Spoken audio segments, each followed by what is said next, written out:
¿Por qué Maquiavelo? ¿Por qué se titula Maquiavelo frente a la gran pantalla cuando en este libro no hay un estudio sistemático de la obra de Maquiavelo y digamos que hay básicamente un reconocimiento? Pero es un reconocimiento algo que a mí me parece crucial en la ciencia política.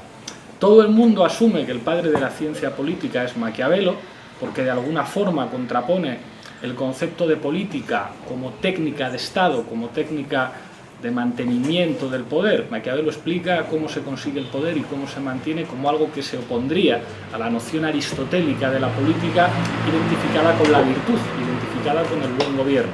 Y se supone que todos los politólogos tendrían que estar de acuerdo con Maquiavelo, y cualquier persona con experiencia política que leyera El Príncipe, a poquitas luces que tuviera, se daría cuenta de que le está dando mucha información sobre la vida malvada, que tiene fines oscuros, que eres un hipócrita, y se identifica a Maquiavelo con esa perversión de que el fin justifica a los medios y que eso es moralmente reprobable, cuando esto es mentira. Maquiavelo lo que se limitó a hacer fue a describir lo que había a su alrededor y a describir lo que tenía que hacer un hombre de Estado para conquistar y mantener el poder. Tan importante era lo que hizo Maquiavelo que tuvo que llegar un marxista que se llamaba Antonio Gramsci para decir: este tipo es el que ha anticipado lo que significa el partido como inteligencia colectiva que pelea por el poder en el marco de una sociedad de clases y con todas las cosas que queramos ponerle a eso. Y eso es un punto de partida crucial que pretende ser un escupitajo en la cara del mainstream politológico dominante, que entiende que estudiar ciencia política es estudiar regímenes de partidos, estudiar sistemas electorales, entender la teoría política como una aburrida y limitadísima teoría del Estado, y devolver de alguna manera a lo que he querido llamar en este libro malvados profesores a la centralidad para entender la política, convirtiéndolos en instrumentos tanto para aquellos y aquellas que tengan un interés puramente intelectual en la política, como para aquellos que quieran de alguna forma aplicar la 11ª tesis sobre Feuerbach de nuestro querido Karl Marx, que decía que los filósofos se han limitado a interpretar el mundo, pero de lo que se trata es de cambiarlo. Este libro pretende ser también una caja de herramientas que sirva para intervenir en el mundo en el que vivimos. Y a partir de ahí hay una serie de cosas que aparecen en el libro que he dividido en 3 bloques. Una cosa que sería el valor epistémico del cine para entender la política como ciencia del poder. El cine puede llegar mucho más lejos que otros mecanismos para entender verdades políticas. Claro que el cine sirve para pensar, claro que el cine construye ideas abstractas. Basta ver los coñazos que a veces hace mi querido amigo Lars von Trier, que a mí me gusta mucho, para darse cuenta de hasta qué un punto un intelectual se puede convertir en director de cine. De hecho, no es casualidad que el gafapastismo haga fortuna en disciplinas artísticas como el cine. Primera clave de este libro: el cine sirve para pensar, el cine tiene interés intelectual. Eso nos sirve, digamos, para hacer el homenaje más serio a Maquiavelo y hacernos unas cuantas preguntas sobre el valor del cine para entender la política como relaciones de poder. Y aquí hay un capítulo crucial, que es el que se llama Agamben en Tokio. Conocí a Giorgio Agamben en un curso fascinante en Suiza a propósito de su libro Homo Sacer. Este libro, que es una joya, una lectura increíble, tuve que estudiar un montón porque yo no tengo formación en filosofía, entonces me costaba mucho.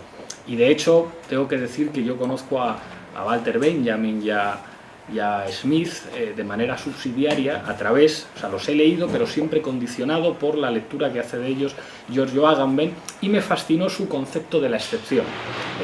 De alguna forma, Agamben dice que la política es la decisión sobre la vida, y que el derecho, en última instancia, es la voluntad racionalizada de los vencedores, que el derecho siempre expresa su subalternidad respecto al poder, respecto al soberano, porque existe la excepción, y la excepción solamente la puede aplicar el soberano. La verdad de la política es la excepción, que es una cosa que explicaba Smith en el concepto de lo político. Por eso es tan fascinante lo que decían los juristas del Tercer Reich, con Smith a la cabeza, que decían: ¿qué es el derecho? La voluntad del Führer. Y lo que en el caso del Tercer Reich era la excepción convertida en norma permanente, es la verdad de cualquier sistema político. La fuente del derecho tiene que tener la posibilidad de sustraerse del derecho. Esto sería una clase de Agamben en la que solamente los empollones de la primera fila, 2 o 3 personas, hubieran entendido lo que pretendo decir. Pero viene en mi socorro la película de Lars von Trier y la película de Reiner de Algunos hombres buenos, que nos hace entender esto perfectamente. El discurso de Giuseppe, interpretado por Jack Nicholson en Algunos hombres buenos, en el que tiene una discusión con un fiscal interpretado por Tom Cruise, en el que le está preguntando si ordenó el código rojo. El código rojo era básicamente una norma excepcional que no existe, que no está puesta en un papel, que implica que se puede asesinar a uno de los hombres bajo tu mando para proteger a la unidad militar. Y entonces el fiscal le está persiguiendo porque esto en última instancia es ilegal. Y finalmente el militar, que es una representación estadounidense que recuerda mucho a nuestro Rodríguez Galindo, el general de la Guardia Civil que fuera ascendido a general por el ministro socialista Belloc, hace un discurso en el que dice: claro, es que usted está muy cómodo con sus libertades y con su sistema de derecho y sus garantías, pero es que hay hombres que tenemos que estar en la frontera, pegando tiros a los espaldas mojadas que intentan entrar y protegiendo a tiros, es decir, fuera de la ley, las libertades de las que usted goza. Nosotros estamos por fuera del derecho y somos constitutivos de lo que usted tiene. Es imposible que se nos juzgue a nosotros. El verdadero mensaje de la película es que cualquier sistema necesita de hombres armados que cuiden la frontera, que necesariamente se sustraen al derecho, que son la verdad de la existencia de esa comunidad política. En Dogville, que no sé si la habéis visto, al final Grace toma una decisión que solo puede ser política, decide destruir la comunidad, que es una decisión moral, pero la decisión moral de destruir la comunidad tiene que ser una decisión necesariamente violenta, como toda decisión política. Cuando esto se trabaja a través de las películas es mucho más interesante y funciona mucho mejor que cuando, digamos, tienes que leerte un texto y discutir.